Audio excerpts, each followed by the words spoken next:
என் கட்சிக்காரரை தவறாக சித்தரித்து பொய் குற்றச்சாட்டு அடுக்கியதே காரணம். இது கூட அவரை கோபப்படுத்துவதற்காக பின்னப்பட்ட சதியாகத்தான் இருக்கிறது. Objection my Lord. எஸ். பொய் குற்றச்சாட்டு சொல்ல வேண்டிய அவசியம் எனது கட்சிக்காரருக்கு இல்லை. அவர்கள் கூறியது அனைத்தும் உண்மைதான் யுவர் ஆனர். மனுதாரர்கள் தங்கள் பக்கம் உள்ள நியாயத்தை எடுத்து வைக்கலாம். ஐயா, இப்ப நான் பேசலாமா? தாராளமாக பேசலாம். ஐயா, இவங்க பேசுறது எல்லாமே அப்பட்டமான பொய். இவங்க குழந்தைய பாசமா பாத்துக்கிறதுக்காக கேட்கல. நானும் என் குழந்தையும் சந்தோஷமா இருக்கிறது பிடிக்காம எங்களை பழி வாங்கணுங்கிற ஒரே எண்ணத்துக்காக மட்டும்தான் இவங்க குழந்தைய என்கிட்ட பிரிக்கணும்னு நினைக்கிறாங்க.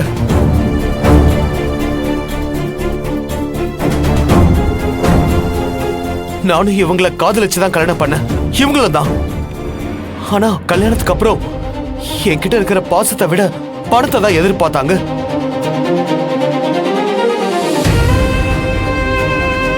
வாழ்க்கையில பெருசா வர எனக்கு கொஞ்சம் டைம் கொடுக்க சொல்லி எவ்வளவோ எடுத்து சொல்லி பார்த்தேன். ஆனா எதுவுமே இவ கேட்கல. ஆனா இப்ப குழந்தை வேணும்னு இவ்வளவு பாசமா வந்து நிக்கிறா. குழந்தைய ஒண்ணு விருப்பப்பட்டு பெத்துக்கல. கருவை கலைச்சா அவங்க உசுருக்கு ஆபத்து வரும்னு தெரிஞ்சு பிள்ளைய பெத்து கொடுக்க மட்டும் சம்மதம் சொன்னாங்க.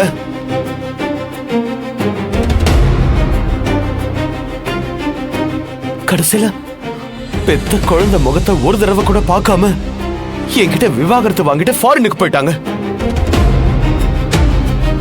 அந்த பிஞ்சு குழந்தைய கையில வாங்கின நாள்ல இருந்து அவளுக்கு தாய்க்கு தாயாக, ஒரு தகப்பனுக்கு தகப்பனா இருந்து அவளை ஒரு குறையும் இல்லாம பாசமா வளர்த்திருக்க.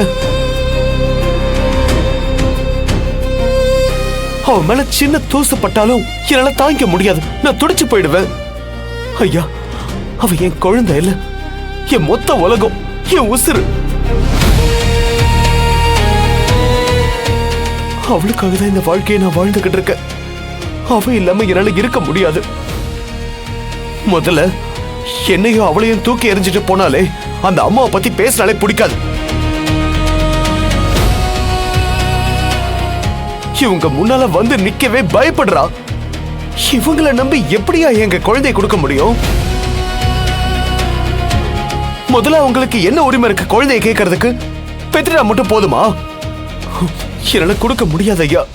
இதுக்கு நீங்க நம்ம பதில் கருத்து சொல்ல போறீங்க? ஐயா, இவரை நம்பி நான் என் வாழ்க்கையை ஏமாந்துட்டேன். இழந்த வாழ்க்கை திரும்ப வரப்போறது இல்ல. என்னோட சந்தோஷம் போனதுதான். இப்ப இருக்கிற கொஞ்ச நெஞ்ச வாழ்க்கைய என் மகளோட நான் நிம்மதியா வாழணும்னு நினைக்கிறேன்.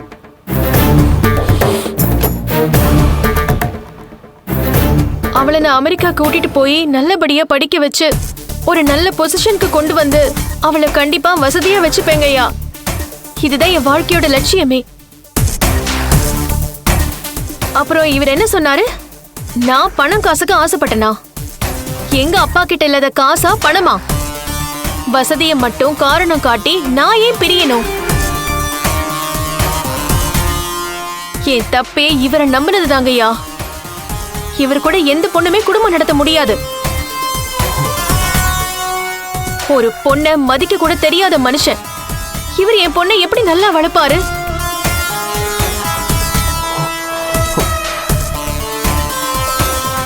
அவளுக்கு இப்ப 12 வயசுதான் ஆகுது. நாளைக்கே அவளுக்கு உடல் ரீதியா ஒரு பிரச்சனை வந்துச்சுன்னா அதை அவ யார்கிட்ட போய் சொல்லுவா? இதுக்கெல்லாம் அம்மா நான் கூட இருக்க வேண்டாமா?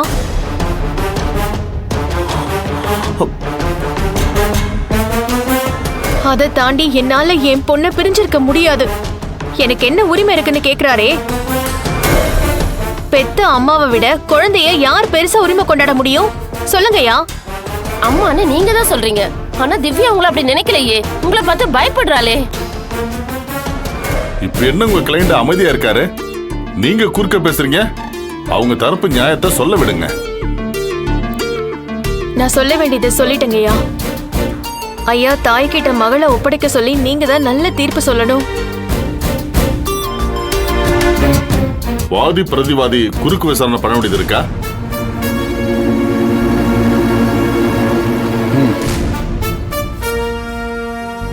பிரதிவாதி வாசுவிடம் நான் சில கேள்விகள் கேட்க வேண்டும்.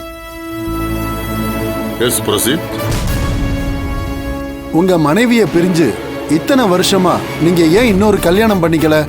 உங்க குழந்தைக்கு ஒரு அம்மா வேணும்னு நீங்க ஏன் நினைக்கல? அதுக்கான எந்த அவசியமும் தேவைப்படல. என் மகளை எந்த குறையும் இல்லாம நான் நல்லபடியா பாத்துக்கிட்டேன்.